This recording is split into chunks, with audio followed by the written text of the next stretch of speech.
Reduce, reuse, recycle, and rethink. A new study shows no link between autism and the vaccine that protects against measles, mumps, and rubella. New tonight, firefighters in Lebanon are investigating the cause of a blaze that heavily damaged a vacant home. Robbery suspects now in custody after police say they attacked a woman in a Springfield market. This August will mark 70 years since the end of World War II, and Oregon is going to celebrate. Traffic was tied up on Coburg Road in Eugene after a car and motorcycle collided this afternoon around 3:15. Two women suffering from a rare autoimmune disease say they were denied treatment at a Springfield hospital. Yeah, it's raining right now, David, and it made for a whole lot of this. Wet, soggy leaves clogging up drains all over the city. Not exactly ideal conditions for the folks cleaning up the mess. Intersection safer are in the works with the city of Springfield. As for Lathrop, well, he may still face some traffic charges for running that red light. 24 hours ago, I was here, and the wind was so strong, it was blowing me over. It actually did blow over our equipment. I'm live outside what's been an emotionally charged courtroom as jurors continue to hear from David Bowen. After a 2.5-month-long investigation, the Lane County District Attorney's Office, along with Springfield Police, have determined that 68-year-old Larry Lathrop. As you can see, the storm has already caused some areas of localized flooding, and Eugene Public Works says this is just the start. Sergeant Charbonneau says it all happened Sunday night. 24-year-old Kelly Knutson was with her boyfriend, 33-year-old Logan Jackson, right here at the Brick House Strip Club. Before 5:45, they left the strip club, walked across the street to their parked car, and started having sex. They were, quote, too caught up in the moment to realize their activities had caused quite the traffic jam right here in front of the Springfield jail. It's part of a series the artist calls Kindness Art, where he's hanging 10 original pieces of artwork all over the Eugene-Springfield area in the hopes that when someone finds one that speaks to them, they take it home and pay it forward. What was originally meant to be a dense, lush forest is now slowly dying. That's why county officials are removing 60% of these Douglas firs that were planted here nearly 3 decades ago. University of Oregon made several changes to the Student Code of Conduct regarding sexual misconduct. They've been developing the code consistent with Title IX requirements since 2011, and the changes went into effect on a trial basis at the start of this school year. They asked that the campus look at those changes, that students review them, that faculty review them, that staff review them, that staff members from Student Life review them, and then report back to the Senate in 6 months so they could make a decision on whether or not to make those changes permanent. Changes include defining sexual misconduct to include the word explicit when talking about consent.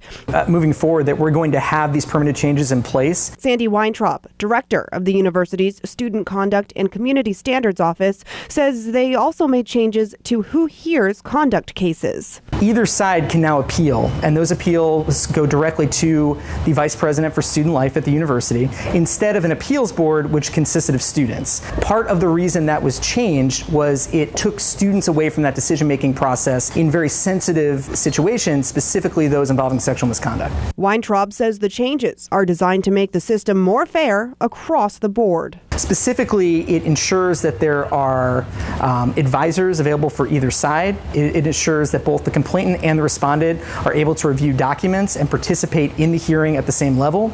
It also ensures that both sides of a situation are able to be informed simultaneously and also have an equal appeal right. Friday's meeting was the board's 6-month review of the temporary changes. This June, they'll vote on making the change permanent. And I do believe that this is going to be something that is beneficial for the entire campus community moving forward. At the University of Oregon, I'm Lisa Nico, KVAL News. Marcia Peters helps budding gardeners, plants in distress, and even local nonprofits. She's known to some as a foster parent for plants. So what's your favorite part about plants? The people that come.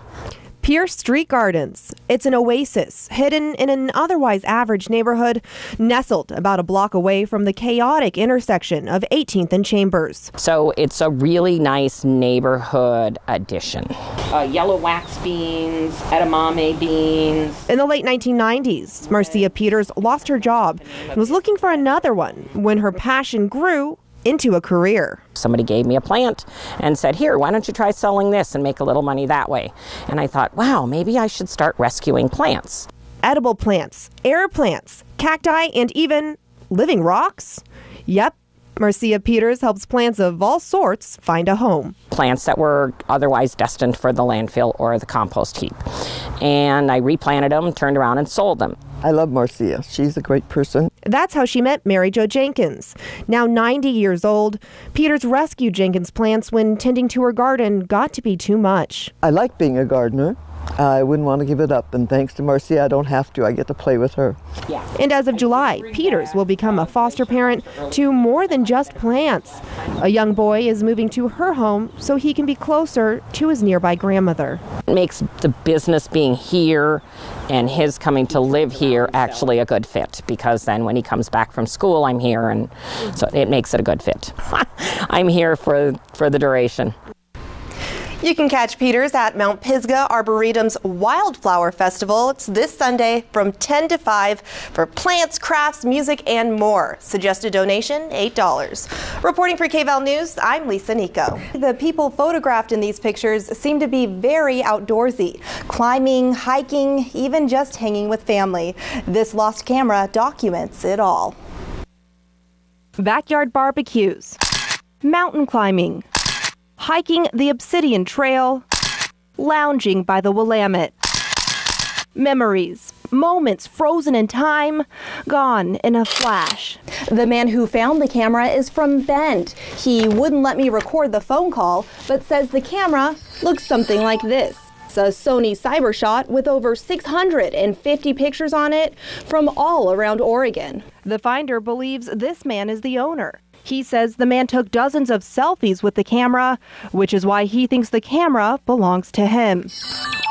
The man says he found the camera around Thanksgiving 2014 in the parking lot of Manly's Tavern near Crescent Lake. He took the camera home, left it on a shelf, and forgot about it. Until last weekend, reinvigorated, the Good Samaritan is turning to news outlets and social media to reunite the lost memories with the people who shared them. Well, this story might just have a happy ending after all. Just a few minutes ago, we got a lead on who this man might be, but I'm still trying to get into contact with the camera owner or any of his friends in those pictures. I'll give you an update though later tonight on KVAL News at 6. Reporting for KVAL News, I'm Lisa Nico. It has been a long journey for the camera and for its owner, a man I've been in contact with for the last month, a man named Moose. Meet Moose. Everybody calls me Moose. Moose and his friend Steve Andreessen spend their free time exploring the great outdoors. Climbed the Three Sisters, all three in one day. That's something that I don't know anyone else who's accomplished. If you look up at the Three Sisters like we do every day in this community, you want to say I've been up there. And documenting adventures with his camera. Not a phone, because he doesn't have one. That's because he's frugal on steroids. The only food he actually eats is sunflower seeds. A little bit of exaggeration there. We like to get around each other a little bit. I don't have a lot of things that people have that people think is mandatory, but a simple life. I have enough communication with everybody I need. Also captured on the camera, his time with seniors and veterans. I volunteer for the Veterans of Portland. It's really something that you get a lot more out of it than you give. He's actually a humble man when it comes right down to it. He's not the kind of person to talk about himself or talk about his accomplishments. That's primarily because there are so few. There are so few. I was wondering who's going to say that, him or me. Tuesday. Is this what was missing? Moose was reunited with those memories. It's the one bit of technology and a treat I have given myself is a camera. Oh, it's even in the case. Look at that. With the 10-cent garage sale tag on it. I'll be darned. And eager to make some new ones. I'm going to see if it works, guys. There it is. Oh, wow. Another memory on an old camera with a new friend. I think that requires a picture of us. All right. Moose says he plans to call the man who found the camera, Cliff, to say thank you. he'll be using a friend's cell phone. Reporting for KVAL News, I'm Lisa Nico. We saw mostly average values for today, and we will continue to see those pretty dry and mild conditions for the next couple days, but we do have a round of rain clouds moving in, mostly dry clouds for the first part of it, but then we do have a chance of some sprinkles midweek as we get into the following work week.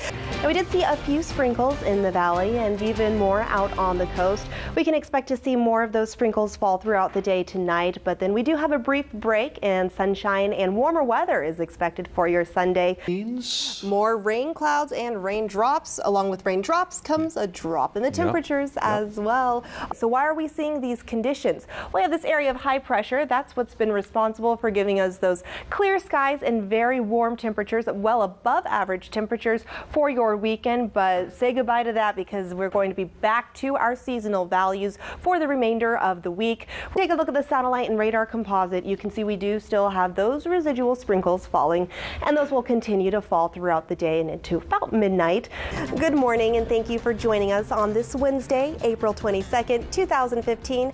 It is now 6 a.m. and I am Lisa Nico. And I'm Lisa Nico. Thanks for joining us for KVAL News at 11.